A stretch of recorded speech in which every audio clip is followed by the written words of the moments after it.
It sure is good to be back in Sweet Home, Alabama. Don't get me wrong, I'm proud to be working on your behalf in our nation's capital, but there are some things the South simply does better.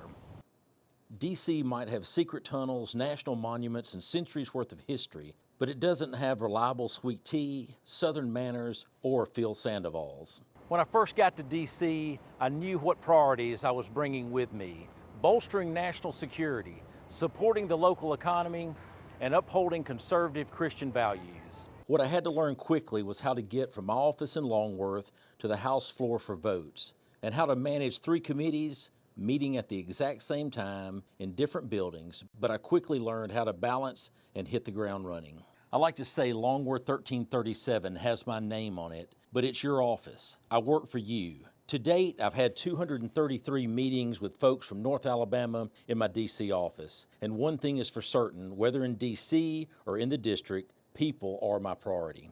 With the Republican House majority, the House of Representatives is working to stop the Biden administration from wrecking our economy.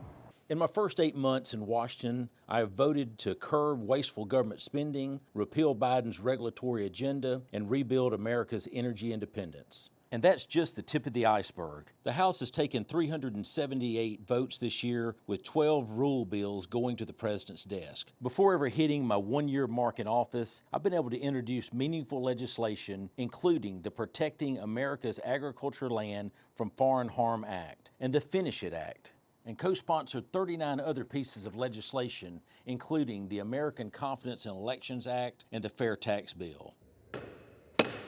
The House will be in order. I guess you could say I've gotten comfortable with the gavel already. I've been asked to preside over the House floor 5 times. I think they only asked me because they know I mean business, and they also know I know how to gavel out on time.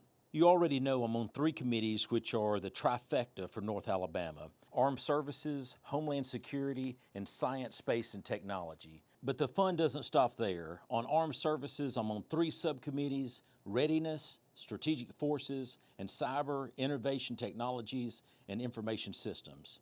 I'm on 2 for Homeland Security: Oversight, Investigations, and Accountability, and Emergency Management and Technology, where I serve as the Vice Chair. And on Science, Space, and Technology, I'm on the Space and Aeronautics Subcommittee.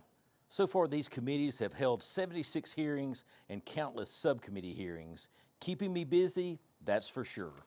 When I come back home, which is often, I make it a point to travel the district. It is my goal to provide unparalleled constituent services. In fact, my team has hosted mobile office hours in 8 towns, and we have more on the schedule for this fall. 173, that's the number of meetings I've held with constituents, companies, and organizations in Alabama's 5th District. From visits to companies that contribute to North Alabama's industrial base, to defense contractors that support our men and women in uniform, and meeting with local leaders, businesses, and families to help address issues of importance to the community. There is no issue too small or too large that my office will not seek to resolve.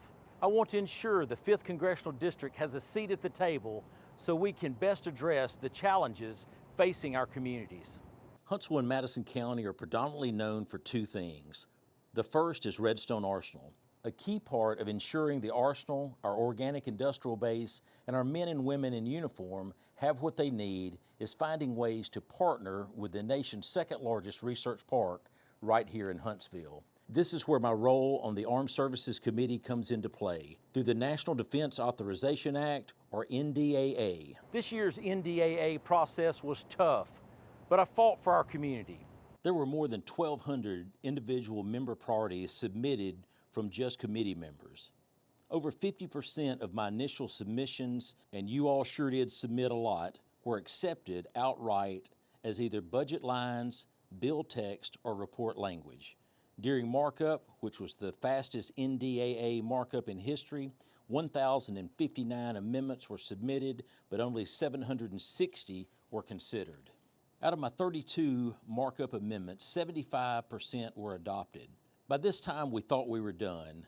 That was until Senator Wicker, ranking member of the Senate Armed Services Committee, specifically asked me to be the House lead for the Finish It Act, which requires the Department of Defense to deploy or transfer unused southern border wall material to state governments who will use them for wall construction. This provision passed both the House and the Senate, which means the Finish It Act will be heading to the White House for a signature.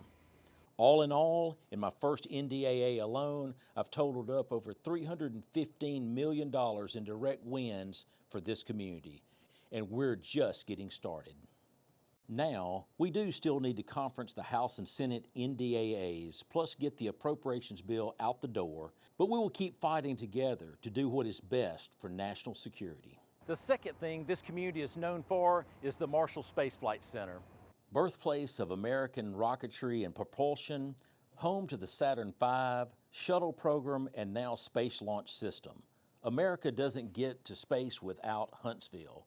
And looking forward, I expect Marshall Space Flight Center to be right in the middle of keeping man on the moon and putting boots on Mars.